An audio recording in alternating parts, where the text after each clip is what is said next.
নমস্কার, আপনারা দেখছেন গার্ডেন ভিউ টিপস। আপনাদের সঙ্গে আমি রাজু। এটি আমার টমি অ্যাটকিন্স আম গাছ। গাছটির বয়স 2 বছর। দেখুন একটি আমও হয়েছে। টমি অ্যাটকিন্স আম আমেরিকার ফ্লোরিডা অঞ্চলে এই আমের চাষ হয়। আমেরিকার 70% চাষ হয় টমি অ্যাটকিন্স আমের। আমটির কালার অসাধারণ হয়। পরিপক্ক আমের কালার লাল বর্ণের হয়। শর্করার পরিমাণ নেই বললেই চলে। ডায়াবেটিক পেশেন্টরা এই টমি অ্যাটকিন্স আমটি খেতে পারবেন। আমটি খাটো জাতের এবং রেগুলার বিয়ারিং। নার্সারি থেকে চারা গাছ আনার পর আপনারা কিভাবে টবে রোপণ করলে একটিও চারা গাছ মরবে না, আজকের ভিডিওতে সেই বিষয়ে বলা হয়েছে। আমার এই বাগানে প্রচুর আম গাছ টবে লাগানো আছে। আমার কিন্তু একটু আম গাছ মারা যায় না। আপনারা যদি সঠিকভাবে আম গাছের চারা টবে রোপণ করতে পারেন তাহলে আপনাদের একটুও চারা কিন্তু মারা যাবে না। আপনারা নার্সারি থেকে যখনই কোনো চারা গাছ নিয়ে আসবেন, গাছটি 7 দিন কোনো সেমি শেডের নিচে রেখে দেবেন। আপনারা কখনোই বেশি সার দিয়ে গাছ রোপণ করবেন না। চাইলে আপনারা শুধু গোবর সার দিয়েই আম গাছ রোপণ করতে পারেন। বেশি সার দিয়ে রোপণ করলে গাছটি মারা যেতে পারে, তাই অল্প সার ব্যবহার করবেন। চাইলে শুধু গোবর সার দিয়ে ব্যবহার করতে পারবেন। টবে যে কোনো চারা গাছ রোপণের একটি ইম্পর্টেন্ট বিষয় হচ্ছে ড্রেনেজ সিস্টেম। এই ড্রেনেজ সিস্টেমটি আপনাদেরকে সঠিকভাবে করতে হবে। ড্রেনেজ সিস্টেমটা সঠিকভাবে না করলে গাছের গোড়ায় জল জমে যাবে। বিশেষ করে বর্ষাকালে মাটিতে জল জমে ফাঙ্গাস লেগে শিকড় পচে গাছটি মারা যাবে।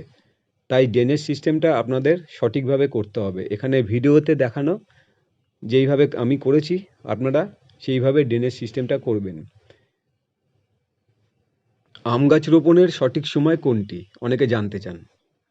বছরের যে কোনো সময় আম গাছ রোপণ করা যায়।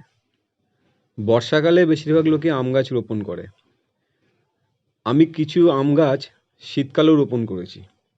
শীতকালে রোপণ করলে একটা সুবিধা আছে, যেটা আমি নিজে অনুভব করে দেখেছি। শীতকালে বিশেষ করে রোদের তাপটা কম থাকে এবং বৃষ্টিটা একদম কম হয় বলে গাছের গোড়ায় জল জমে যায় না এবং অতিরিক্ত রোদে গাছের পাতা শুকিয়ে যায় না। সেক্ষেত্রে আম গাছ বেঁচে থাকার সম্ভাবনাটা অনেকটাই বেড়ে যায়। আপনারা শীতকালে লাগিয়ে দেখতে পারেন, আপনাদের গাছ বেঁচে যাওয়ার সম্ভাবনাটা অনেকটাই বেড়ে যাবে। আম গাছ রোপণের সময় টব নির্বাচন অনেক বেশি গুরুত্বপূর্ণ।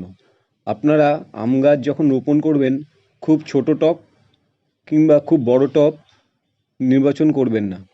আপনারা 12 ইঞ্চি টবে আম গাছ রোপণ করবেন। আরেকটি বিষয় আপনাদেরকে জানিয়ে রাখি, আম গাছে ছোট অবস্থায় কখনো মুকুল নেবেন না। ছোট গাছে মুকুল নিলে আম গাছের গ্রোথ নষ্ট হয়ে আম গাছটি মারাও যেতে পারে এবং আম গাছের গ্রোথ সম্পূর্ণ থেমে যেতে পারে। মুকুল চলে এলে আপনারা মুকুল ভেঙে দেবেন। 2 বছর একটু ধৈর্য ধরে অপেক্ষা করুন। দেখবেন 2 বছর পর আপনাদের আম গাছে মুকুলে ভরে যাবে। টবে যারা আম গাছ করবেন, প্রতি বছর ফলন হয় সেই ধরনের জাত টবে রোপণ করবেন। দেশি আমের মধ্যে আম্রপালি, মল্লিকা, 12 মাসি আম রোপণ করতে পারেন। আর বিদেশি জাতের মধ্যে কাটিমন, মিয়াজাকি, চাকাপাত, টমি অ্যাটকিন্স, ব্যানানা ম্যাঙ্গো, কিউজাই এই ধরনের জাত আপনারা টবে রোপণ করতে পারেন। টবে আম গাছের পরিচর্যা কিভাবে করবেন। আম গাছে বছরে 2 বার খাবার দেবেন, বর্ষা আসার আগে এবং বর্ষা যাওয়ার পর। আর যদি কোনো গাছে ফলন থাকে, ফল হারভেস্ট করার পর আম গাছে খাবার দিতে হবে। আপনারা গোবর সার, সর্ষের খোল, হাড়ের গুঁড়ো, ভার্মি কম্পোস্ট, চাইলে বাদাম খোলও দিতে পারেন।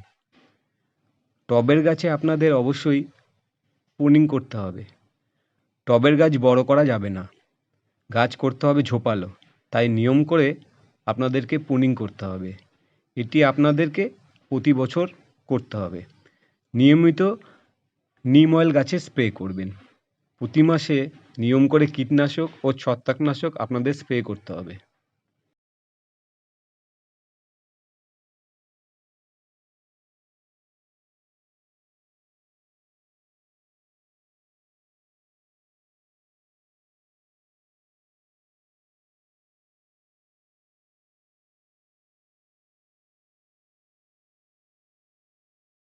গাছে অনুখাদ্যের চাহিদা পূরণ করতে মোমোবিন, বায়োভিটা এক্স এই ধরনের অনুখাদ্য 1 ml 1 লিটার জলে মিশিয়ে গাছে স্প্রে করবেন।